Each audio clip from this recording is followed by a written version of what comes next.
আসসালামু আলাইকুম ভিউয়ার্স, আমি আজকে আপনাদেরকে মাটির চুলায় রান্না করে দেখাবো নদীর ফ্রেশ রুই মাছের পেটি দিয়ে দোপেয়াজা। যেহেতু মাছটি নদীর আর রান্না করব মাটির চুলায়, তাহলে তো বেশ জমে যাবে। যেহেতু আজকে পেটি দিয়ে দোপেয়াজা করব, তাই পেটিটাকে আমি ছোট টুকরো করে কেটে তারপরে ধুয়ে পরিষ্কার করে নিয়েছি। গুঁড়ো মশলা হিসেবে ইউজ করছি হাফ চা চামচ করে হলুদ মরিচের গুঁড়ো আর 1 চা চামচ পরিমাণ ধনিয়ার গুঁড়ো। দিয়ে দিচ্ছি স্বাদ মতো লবণ আর ফালি করে নেওয়া 5টি কাঁচামরিচ। দিয়ে দিচ্ছি হাফ কাপের মতো পেঁয়াজ কুচি।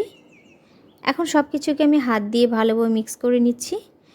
এই দোপেয়াজা রান্না করার সময় কিন্তু অবশ্যই মাছের সাথে মশলাটাকে হাত দিয়ে ভালোভাবে মাখিয়ে নিতে হবে, এতে করে দোপেয়াজাটা খেতে বেশ ভালো লাগবে। এখন চুলায় একটা ফ্রাইং প্যান বসিয়ে সেখানে 1.5 টেবিল চামচের মতো সয়াবিন তেল দিয়ে দিলাম। তেলটা যখন কিছুটা গরম হয়ে যাবে তখনই 1/4 কাপ পরিমাণ পেঁয়াজ কুচি দিয়ে দিলাম। নেড়ে চেড়ে পেঁয়াজের কালারটা যখনই চেঞ্জ হয়ে যাবে তখনই আমি মাছটাকে অ্যাড করে দিচ্ছি। নেড়ে চেড়ে মিশিয়ে নিচ্ছি। আর যেই বাটিটাতে আমি মাছটা মাখিয়ে রেখেছিলাম সেই বাটিতে আমি 1 টেবিল চামচ পরিমাণ পানি দিয়ে পানিটা দিয়ে দিচ্ছি, এতে করে মশলাটা পুড়ে যাবে না আর মাছটাও ভালোভাবে সিদ্ধ হয়ে যাবে। এই রান্নাটাতে কিন্তু বেশি পানি ইউজ করতে হয় না, খুব অল্প পরিমাণ পানিতে এই রান্নাটা হয়ে যায়। তাছাড়া রুই মাছের পেটি সিদ্ধ হতে খুব একটা সময় লাগে না। এখন আমি ঢাকা দিয়ে চুলার আঁচটাকে মিডিয়াম লোয়ের মাঝামাঝি রেখে রান্না করে নিচ্ছি।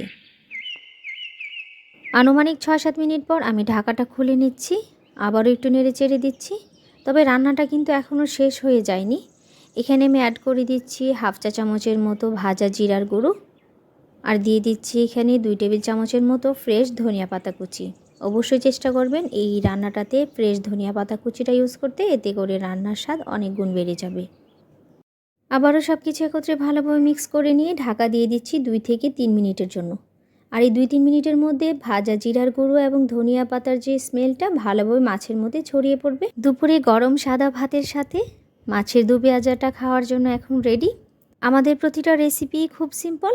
এরকম আরও সিম্পল এবং মজার রেসিপি পেতে এখনই আমার ইউটিউব চ্যানেলটাকে বেল বাটন সহ সাবস্ক্রাইব করে নেবেন আর ফেসবুক পেজটাকে ফলো করবেন।